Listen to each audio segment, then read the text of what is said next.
नमस्कार प्यारे दर्शकों, मैं आपका ज्योतिष मित्र आदित्य द्विवेदी स्वागत करता हूं आपके अपने YouTube चैनल नक्षत्र तक में। अगर आप अपनी कुंडली का परामर्श चाहते हैं, अपने प्रश्नों के उत्तर चाहते हैं, समस्याओं का समाधान चाहते हैं, खराब ग्रह दशाओं के उपाय जानना चाहते हैं, कुंडली मिलान करवाना चाहते हैं या किसी शुभ मुहूर्त के बारे में जानकारी लेना चाहते हैं तो आप हमारे नंबर पर हमें कॉल कर सकते हैं या व्हाट्सएप मैसेज कर सकते हैं।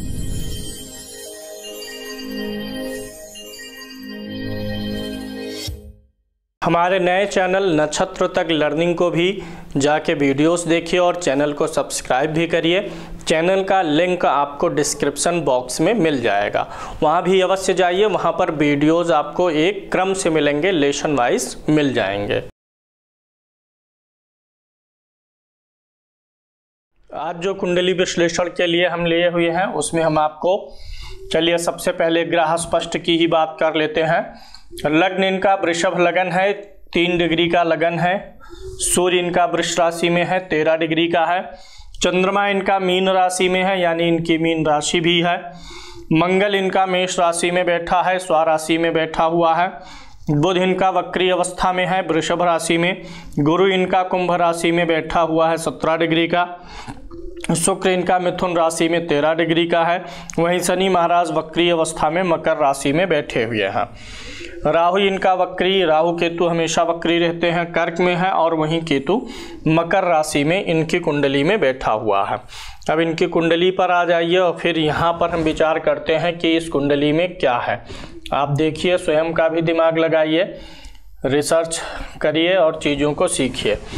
लगन इनका वृषभ है, जैसा कि यहाँ पर 2 नंबर की गिनती लिखी हुई है, वृषभ लगन है।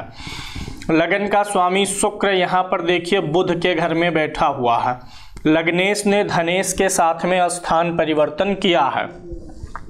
लग्न का स्वामी धन भाव में और धन भाव का स्वामी लगन में बैठा हुआ है।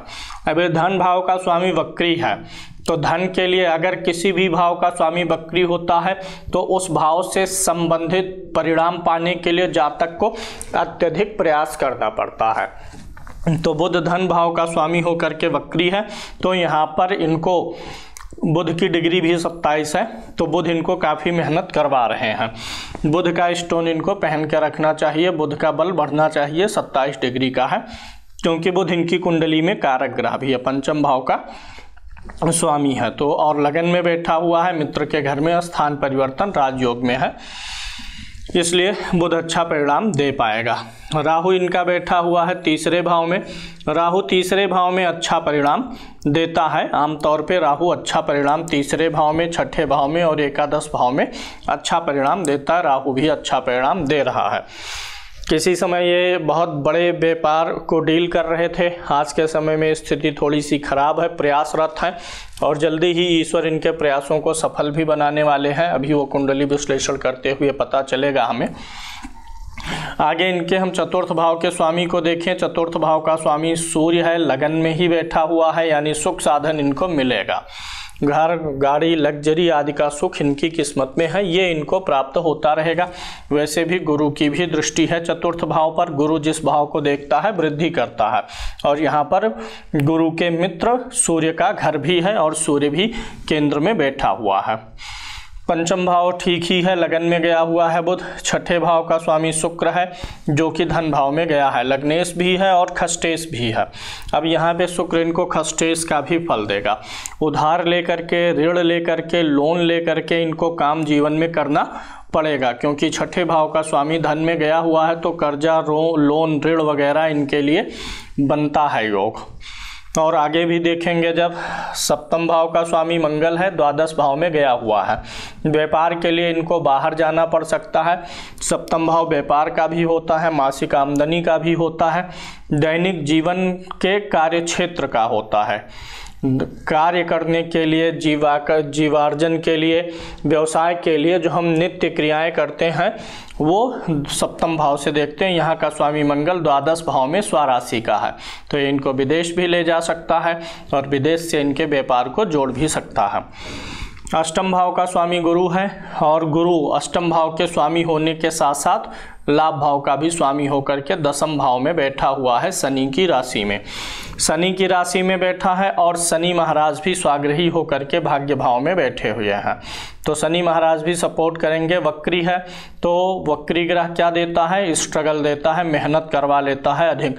तो भाग्य का रिजल्ट इनको जब ये बहुत मेहनत करेंगे, जब एकदम से पूर्ण क्षमता लगा देंगे मेहनत की, तब उसके बाद इनको रिजल्ट आना शुरू होगा। शनि महाराज तब इनको रिजल्ट प्रदान करेंगे। वहीं पर गुरु यहाँ पर बैठा हुआ है तो गुरु शनि के घर में है, कर्म भाव का स्वामी शनि है और भाग्य भाव का। तो शनि इस कुंडली का सबसे प्रमुख कारक ग्रह हुआ, एक केंद्र एक त्रिकोण का स्वामी है। तो शनि का इनको पहन लेना चाहिए स्टोन। शुक्र का स्टोन ना ही पहने अभी तो ही ठीक है, लेकिन बुध का और शनि का ये दो स्टोन इनको पहनना चाहिए। इनकी मीन राशि है, चंद्रमा लाभ भाव में बैठा हुआ है, गुरु के साथ में गुरु के अगले भाव में है और इधर मंगल भी बैठा हुआ है, यानी चंद्रमा पाप कर्तरी से बच गया है क्योंकि यहाँ पर गुरु बैठा हुआ है। केमद्रुम दोष इस कुंडली में नहीं बन रहा है। काल सर्प दोष इस कुंडली में प्रभाव डालेगा क्योंकि राहु यहाँ पर है और केतु यहाँ पर है 18 डिग्री में। शनि की भी डिग्री लगभग बराबर है और इन 5 भावों में कोई ग्रह नहीं है। 1 2 3 4 5 राहु केतु के एक तरफ ग्रह ना हो तो मुश्किलात आती है। तो कालसर्प के कारण इनको दिक्कतें आई हैं। ये काफ़ी लंबे व्यापार से डाउनफॉल में इनका कैरियर आया। कालसर्प मुख्य रूप से यही करता ही है कि आपको आसमान की बुलंदियों पर ले जाएगा, फिर ज़मीन पर लेकर के आएगा। वैसा ही यहाँ भी कुछ हुआ है। अभी इनके गोचर की बात करते हैं। मीन राशि है, इनकी 7.5 17 जनवरी से शुरू हो जाएगी। जब 7.5 शुरू होगी उस समय शनि इनके लगन से दसम भाव में आ जाएंगे अपनी मूल त्रिकोण राशि में, जो कि भाग्य के स्वामी भी हैं। तो 17 जनवरी से कामकाज के लिए जो प्रयास कर रहे हैं उसके लिए संभावनाएं बढ़ जाएंगी और 22 अप्रैल तक चंद्रमा भी यहीं पर रहेंगे मीन राशि पर। यानी अगर हम लाभ लगन से देखेंगे तो गुरु महाराज लाभ में रहेंगे और शनि महाराज कर्म भाव में गोचर करेंगे। तो 17 जनवरी से 22 अप्रैल के बीच में ये कुछ फाइनेंशियल प्रयास कर रहे हैं कि इनको कोई प्रोड्यूसर फाइनेंसर मिल जाए काम के लिए। तो ऐसा इसी बीच में हो जाना चाहिए क्योंकि यहाँ पर गुरु मनोकामना पूर्ति कराएगा और काम काज के लिए ही प्रयास कर रहे हैं। तो जो शनि अभी तक भाग्य भाव में गोचर कर रहा था, अब वो इनकी मेहनत का रिजल्ट इस कर्म भाव में आकर के देने वाला है। राहु का गोचर इनके 12वें भाव में चल रहा है लगन से और राशि से दूसरे भाव में। राशि से दूसरे भाव और लगन से 12वें होने के नाते यही राहु इनको फाइनेंसर ढूंढवा रहा है ताकि कर्जा वगैरह ये बना करके ही इनको मिलेगा धन। केतु यहाँ 6ठे भाव में चल रहा है लगन से और राशि से ये पड़ जाता है अष्टम भाव में। केतु इनको थोड़ा सा तनाव, डिप्रेशन और पेट गैस आदि की समस्याएं भी अपने गोचर के दौरान देता रहेगा। और जब बीतेगा समय, अक्टूबर बीतेगा, तो राहु भी राशि पर आ जाएगा और राहु राशि पर आएगा, केतु सप्तम भाव में आ जाएगा। तो वर्तमान स्थिति से राहु केतु अच्छे हो जाएंगे उस समय। अगर इस कुंडली में आगे अन्य चीज़ों की बात करें, चलित कुंडली अगर हम देखते हैं तो चलित कुंडली में एक तो बुध ने स्थान परिवर्तन कर लिया, धन भाव में स्वाग्रही आ गया है।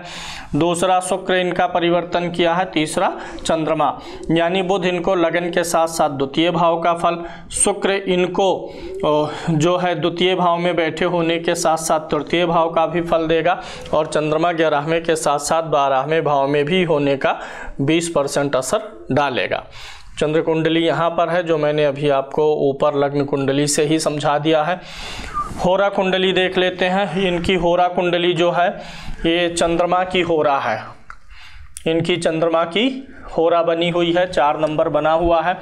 अगर चंद्र की होरा हो तो ऐसे व्यक्ति को पितरों के आशीर्वाद से तरक्की मिलती है, आर्थिक सफलता मिलती है। तो पितरों का आशीर्वाद इनको लेते रहना चाहिए। वैसे भी अच्छा है, शुभ राशि की होरा है, चंद्रमा भी बैठा है, गुरु भी बैठा है, ये दोनों इनको मदद करेंगे।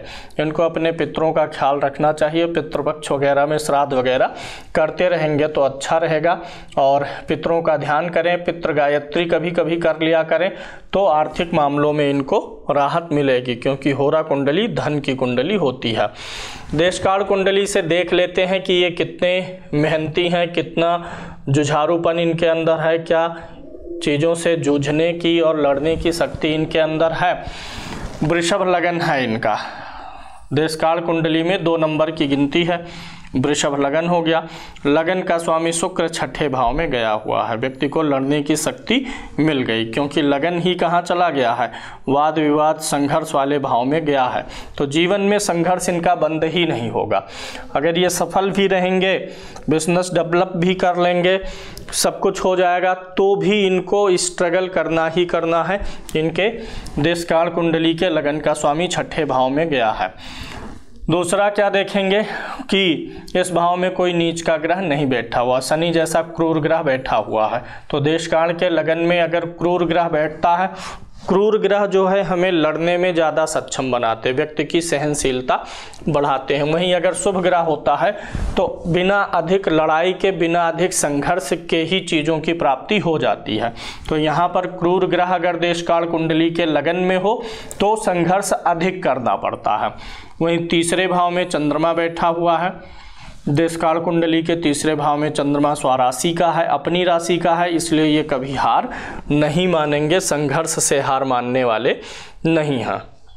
अगली कुंडली बनती है चतुर्थांश कुंडली, जिससे हम भाग्य और माता पिता के सुख आदि का विचार, वाहन आदि का विचार कर सकते हैं।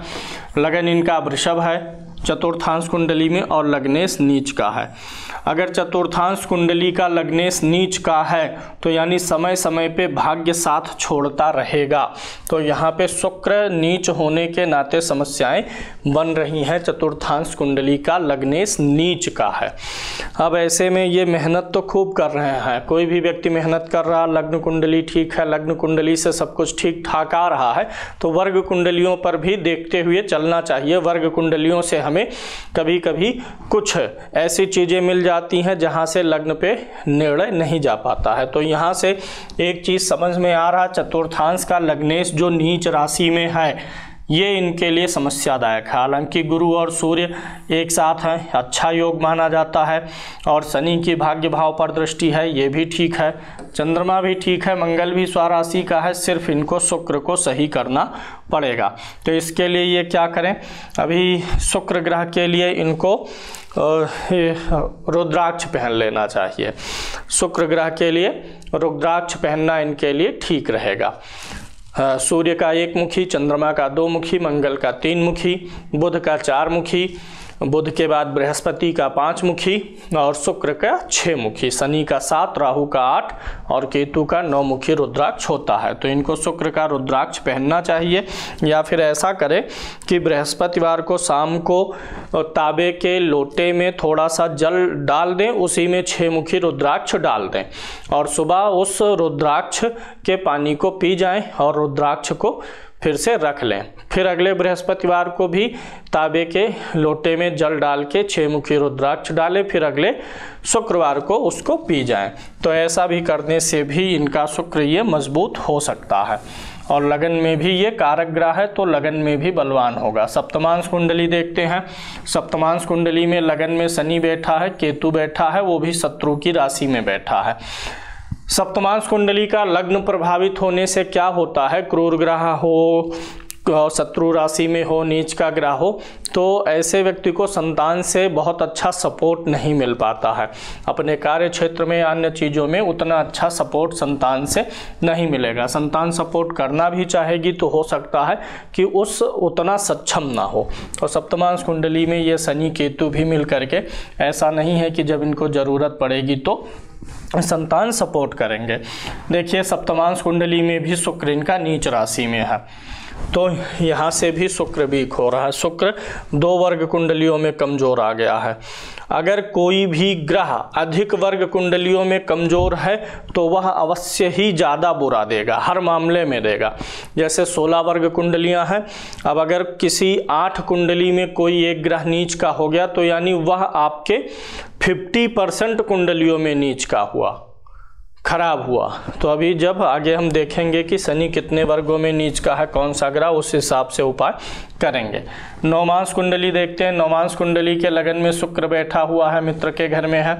नवमांश कुंडली के लगन में शुभ ग्रह का होना जीवन साथी के लिए अच्छा है। जीवन साथी का स्वास्थ्य, स्वभाव और सहयोग अच्छा दिलाता है। गुरु नवमांश कुंडली में ठीक है, अपनी राशि का है, ये भी ठीक है। शनि, मंगल और केतु की युति पंचम भाव में है, तो ये जीवन साथी की कुंडली होती है नवमांश कुंडली, यानी कि भाग्य की प्रतिपूरक कुंडली होती है। यहाँ पे शनि, मंगल, केतु की स्थिति बताती है कि वाइफ के लिए थोड़ा सा दिक्कत वाली बात रहेगी स्वास्थ्य को लेकर के। शनि, मंगल और किसी अन्य यानी 3 क्रूर ग्रहों की युति से थायराइड होना, शरीर में पेन होना, समय से पहले जो है मृत्यु हो जाना, कुछ ना कुछ शुगर वगैरह कुछ ना कुछ ऐसी बीमारियां देता है जो कि दवाओं पे ही रेगुलर निर्भर हो जाना पड़ता है। तो अन्य चीज़ें इस कुंडली में भी ठीक हैं। देख लेते हैं अगली कुंडली, दशमांश कुंडली, जो सबसे महत्वपूर्ण है। दशमांश कुंडली का जो लगन है ये शनि का है, और शनि कहाँ बैठे हुए हैं? बृहस्पति के घर में बैठे हुए हैं, यानी कि लगन का स्वामी दशमांश कुंडली का शनि के घर में है, ये अच्छा योग है। लगन का जो दशमांश का लगन है वह मन के कारक चंद्रमा के साथ बैठा है। ऐसा व्यक्ति चाहे कंगाल ही क्यों ना हो जाए, लेकिन काम करना बंद नहीं करता, कभी उम्मीद नहीं छूटेगी, क्योंकि दशमांश का लग्न ही मन के कारक के साथ बैठा है। कुछ ना कुछ करने का मन करेगा ही करेगा, बिना काम किए रहेंगे नहीं। भले सफलता ना मिले लेकिन फिर भी काम बंद नहीं करेंगे। यह इतना जील दे देता है, इतना उत्साह देता है, अगर दशमांश का लग्नेश मन के कारक चंद्रमा के साथ में है तो। अब दशमांश कुंडली में देखिए मंगल बुध के घर में बैठा है, इसे हम ठीक स्थिति मानेंगे। सूर्य जो है चतुर्थ भाव में बैठ के दशम भाव को देख रहा है, ये भी ठीक स्थिति है। दशमांश में शुक्र स्वाग्रही हो गया भाग्य भाव में, ये भी ठीक है। अब यहाँ से एक आइडिया ये मिल जाता है कि जो इनका दशमांश यानी कार्य का क्षेत्र है, कार्य के क्षेत्र में, व्यवसाय के क्षेत्र में जो भाग्य का स्वामी बना है वह स्त्री ग्रह बना है, स्त्री कारक। और इनकी लग्न कुंडली में भी देखेंगे द्वितीय भाव में कौन सा ग्रह था? शुक्र, और लग्नेश भी शुक्र था, स्त्री कारक। यानी कि ये किसी ना किसी स्त्री को अपने व्यापार में शामिल करें। अगर यहाँ बुध होता तो मैं किसे कहता? किसी मित्र को शामिल कर लें। अगर मंगल होता तो भाई को शामिल कर लें। बृहस्पति होता तो किसी अपने से सीनियर व्यक्ति को शामिल कर लें जो गुरु समान हो। तो ऐसे यहाँ से आइडिया आ रहा है कि शुक्र स्त्री कारक ग्रह है यहाँ पे भाग्य में 10 कर्म भाव के दशमांश कुंडली के, तो स्त्री को शामिल करना व्यवसाय में इनके लिए लाभप्रद रहेगा। इनका भाग्य कार्य के मामले में, कार्य क्षेत्र के मामले में ज़्यादा साथ देने लग जाएगा। ये चीज़ इनको करना चाहिए। बुध उच्च का है, अष्टम में है, उच्च का ग्रह है तो ठीक ही है। गुरु भी उच्च का है, ठीक है। गुरु उच्च का हो जाए वो भी छठे भाव में, तो बड़े बड़े फाइनेंशियल, छठा भाव क्या होता है? ऋण का होता है। अच्छा, ये दशमांश कुंडली से हम कर्म भाव, कर्म देखते हैं, कामकाज व्यवसाय देखते हैं। इस दशमांश कुंडली में धन भाव का स्वामी कौन है? गुरु। कहाँ गया? छठे भाव में। द्वितीय भाव का स्वामी छठे में आया, छठे का द्वितीय में जाए तो कर्जे का योग बन जाता है, लोन और ऋण का योग बन जाता है। गुरु उच्च का है तो इसलिए बड़े बड़े कर्जे दिलवाएगा, बड़े बड़े कर्जे लेना पड़ सकता है इनको। 5 मुखी रुद्राक्ष बृहस्पति के लिए भी पहन के रखना चाहिए, ताकि जो कर्जा हो वह पॉजिटिव वे में रहे, कर्जा वगैरह समय से उतर भी जाया करे, उस कर्जे को निपटा सकें। इस कुंडली में देख लेते हैं द्वादशांश कुंडली में, जिससे हम पिता माता के सुख का विचार करते हैं। लगन में मंगल है, बुध की राशि में बैठा हुआ है और लग्नेश बुध इस कुंडली में नीच का है, यानी पैतृक रूप से कोई बहुत विशेष सपोर्ट इनको नहीं मिल पाएगा। और ये माता पिता के, लग्नेश चूँकि नीच राशि में है ना, और छठे भाव का स्वामी लगन में बैठा है मंगल, तो माता पिता के खराब स्वास्थ्य को भी इंडिकेट ये करता है। माता पिता का बहुत इनके जीवन में, धन के मामले में, कार्य के मामले में बहुत अधिक सपोर्ट नहीं रह पाएगा या बहुत अधिक दिनों तक नहीं रह पाएगा। अब ये बुध का नीच होना तो मैंने लग्न कुंडली से ही इनको बता दिया है कि बुध का स्टोन पहन लेना है। वैसे बुध और गुरु ने स्थान परिवर्तन भी किया है, तो इसलिए ये नीच का दोष उतना प्रभावी नहीं है, पन्ना पहनने से काम चल जाएगा। खोडसांस कुंडली होती है वाहन सुख के लिए, वाहन के सुख का योग इनकी लगन कुंडली में ही है। पहले लगन ही देख लीजिए, लगन का स्वामी कौन सा ग्रह है? बुध है, जो कि द्वितीय भाव में मित्र के घर में बैठा हुआ है। लगन में कोई नीच का ग्रह नहीं है। चतुर्थ भाव का स्वामी गुरु है, जो कि लग्जरी के कारक शुक्र की राशि में बैठा हुआ। वैसे भी शुक्र मंगल की युति हो तो जीवन में सुख साधन मिल ही जाते हैं। तो खोडसांस कुंडली में कोई दिक्कत नहीं है, वाहन का सुख इनको मिलेगा। त्रिशांश कुंडली से अरिष्ट का विचार करते हैं। त्रिशांश कुंडली में जो भी ग्रह नीच का होगा, लग्न, लग्नेश या पीड़ित जो भी ग्रह होगा, उसकी दशा अंतरदशा में इनको तकलीफ हो जाएगी। त्रिशांश कुंडली में देखिए चंद्रमा और सूर्य के साथ में शनि राहु केतु बैठे हुए हैं, यानी सूर्य क्या है? आत्मा। चंद्रमा क्या है? मन। सूर्य, मन और आत्मा के साथ में 3 क्रूर ग्रह बैठे हुए हैं, यानी कि ये इनके मन को, हमेशा आत्मा को दुखी और परेशान करेंगे। अंदर से ये दुखी रहेंगे, मन इनका बहुत खुश नहीं रह पाएगा।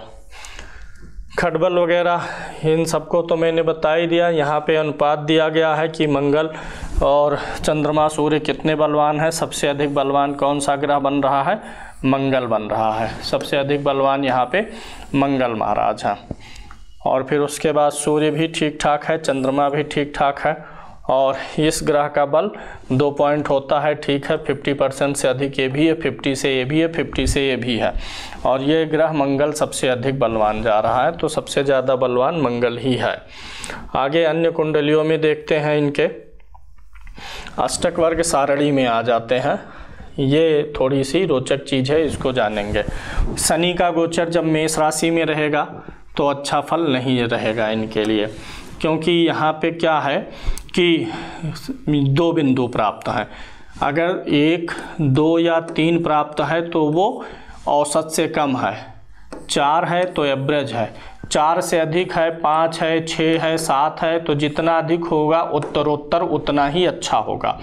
तो यहाँ पे आप एक चीज़ देखिए कि शनि जो है इनकी कुंडली में जब भी वृषभ राशि में गोचर करेगा अच्छा नहीं देगा, मेष राशि में, वृषभ राशि में गोचर करेगा तो अच्छा देगा, मिथुन राशि में शनि का गोचर होगा तो एवरेज फल, कर्क राशि में बहुत अच्छा है ही नहीं, 2 पॉइंट हैं सिर्फ, यानी खराब फल, सिंह राशि में शनि का गोचर एवरेज फल, कन्या राशि में शनि का गोचर खराब जाएगा, तुला राशि में शनि का गोचर खराब जाएगा, वृश्चिक राशि में खराब बहुत नहीं जाएगा लेकिन बहुत अच्छा कुछ दे भी नहीं पाएगा, धनु राशि में भी बहुत कुछ नहीं दे पाएगा, मकर राशि में एवरेज जाएगा, कुंभ राशि में भी एवरेज जाएगा, और मीन राशि में शनि का गोचर इनके लिए अच्छा जाएगा। इसी प्रकार से गुरु के गोचर को भी देख सकते हैं। गुरु का गोचर मेष राशि में एवरेज है, वृषभ में ठीक है, मिथुन में 4 है, ठीक है, ये भी ठीक है, यानी ज़्यादातर राशियों में गुरु का गोचर एवरेज है। वृश्चिक राशि में शनि का गोचर अच्छा जाएगा। धनु राशि में बृहस्पति का जब भी गोचर होगा तो इनको बहुत कुछ खास नहीं दे पाएगा। हालांकि जब भी गोचर देखते हैं तो पूरे 9 ग्रहों का मिला के देखते हैं। एक नया सूत्र बता दे रहा हूँ आपको, अभी अपने करंट का सभी ग्रहों का गोचर देखना है कि अच्छा है कि बुरा है। तो आज की तारीख में ऐसे अष्टक वर्ग सारणी खोल लीजिए और देख लीजिए कौन सा ग्रह किस राशि पर गोचर कर रहा है। अब फिर गिनिए कि 3 नंबर पे गोचर करने वाले ग्रहों की 1, 2, 3 नंबर पे गोचर करने वाले ग्रहों की संख्या अधिक है कि 4 एवरेज वाले बिंदु पर अधिक ग्रह हैं कि 4 से अधिक वाले पे अधिक ग्रह हैं। तो 9 ग्रहों में जिसकी मेजॉरिटी आ जाए ओवरऑल समय वैसा ही माना जाता है। मान लीजिए अभी आप किसी ने अपना सूर्य देखा, सूर्य का गोचर वर्तमान समय में जिस राशि पर है अष्टक वर्ग में, वहाँ पर 2 बिंदु मिले हैं। चंद्रमा का गोचर जहाँ है वहाँ 6 मिला हुआ है। मंगल का गोचर जहाँ है वहाँ 5 मिला हुआ है। ऐसे जब सारे 9 ग्रहों का निकाले तो अगर 1, 2, 3 बिंदु वाले राशियों में ग्रहों का गोचर अधिक है तो यानी सभी ग्रहों का गोचर आपको मिला के परेशान करने वाला है। 4 है तो यानी अब्रज है, 4 से अधिक है तो यानी सभी ग्रह मिल करके आपको अच्छा परिणाम देने वाले हैं। अब इधर अष्टक वर्ग का ग्राफ भी दिया गया है कि किस राशि में औसतन ग्रहों का गोचर अच्छा रहेगा। लगभग इनके वृषभ राशि में ग्रहों का गोचर ठीक है, कर्क राशि में ठीक है, तुला में और भी ठीक है, मकर राशि में ग्रहों का ज़्यादातर गोचर ठीक है, कुंभ में ठीक है और मीन में सबसे अधिक ग्रहों का गोचर ठीक इनके लिए जाने वाला है। अभी आगे इनकी कुंडली से और चीज़ें विषुवंतरी दशा वगैरह भी देख लेते हैं। वर्तमान में इनकी जो है दशा जो चल रही है चंद्रमा की चल रही है। चंद्रमा 2023 से चल रहे हैं 23 जुलाई 2017 से 24 जुलाई 2027 तक। चंद्रमा में जो अंतर्दशा चल रही है वो शनि की चल रही है। शनि भाग्य भाव में स्वाग्रही होकर के बैठे हुए हैं और चंद्रमा लाभ भाव में है। तो चंद्रमा में शनि का गोचर कुछ खास बहुत अच्छा तो नहीं जाएगा। कारण क्या है कि इनकी कुंडली में चंद्रमा लाभ भाव में है और शनि भाग्य भाव में है। तो शनि की तीसरी दृष्टि चंद्रमा पे पड़ेगी जो विषयोग बना देती है। तो इसलिए मई के बाद जो दूसरा गोचर चलेगा चंद्रमा में बुध, ये अच्छा जाएगा। इसमें कारण ये है कि बुध कहाँ बैठा है, धन भाव में बैठा हुआ है। लग्न कुंडली में चंद्रमा कहाँ है, लाभ में। लाभ से धन को जोड़िए 11, 12, 1, 2 यानी चंद्रमा और बुध एक दूसरे से केंद्र में पड़ेंगे। एक धन भाव में बैठा हुआ ग्रह है बुध और दूसरा लाभ भाव में, यानी दोनों भाव धन से ही जुड़े हुए हैं। तो ये थोड़ी सी धैर्य रखें और प्रयास जारी रखें। जैसे ही बुध की अंतर्दशा आ जाएगी 24 मई 2023 से इनको धन लाभ होने लगेगा। फिर उसके बाद केतु भी ठीक जाएगा, शुक्र भी ठीक जाएगा, सूर्य वगैरह भी ठीक जाएंगे। चंद्रमा में शनि के निकल जाने की इनको प्रतीक्षा करनी चाहिए। दशा वगैरह का इनको PDF भेज दिया जाएगा, उसमें ये देख लेंगे। अब सीधे इनकी लग्न कुंडली पे आकर के उपायों की चर्चा कर लेते हैं कि जो कि इनको करना चाहिए। वैसे इन्होंने काफ़ी उपाय करा लिए हैं संस्थान से ही। हमारे काल सर्प की शांति हो गई है, राहु का जप हो गया है, 7.5 का पहला चरण ठीक ही है, कोई गड़बड़ है नहीं क्योंकि लगन से 10वें भाव में है। कोई अतिरिक्त करना नहीं है, सिर्फ इनको इसी शुक्र को थोड़ा सा बैलेंस करना है। शुक्र का भी जप करवा लें और शुक्र ग्रह के लिए वही रुद्राक्ष जो पहनने के लिए मैंने बताया उसे पहन लेना है। और अभी जो है बुध ग्रह का स्टोन पहन लें। और शनि की चूंकि 7.5 आ रही है और शनि कर्म भाव में आ रहा है तो शनि के लिए एक जामुनिया पहन ले या काले घोड़े के नाल की अंगूठी पहन ले, इतना ही काफ़ी रहने वाला है। इतने उपाय से कुल मिलाकर के जो रिजल्ट निकल रहा है कि मई से इनका समय ज़्यादा ठीक हो जाएगा, व्यापार इनका चल पड़ेगा क्योंकि कर्म भाव में भी शनि रहेंगे और इधर लाभ भाव में गुरु, ये फाउंडेशन बना देंगे और मई से इनकी आमदनी होना प्रारंभ हो जानी चाहिए। मई से इनके लिए समय बेहतर आ रहा है।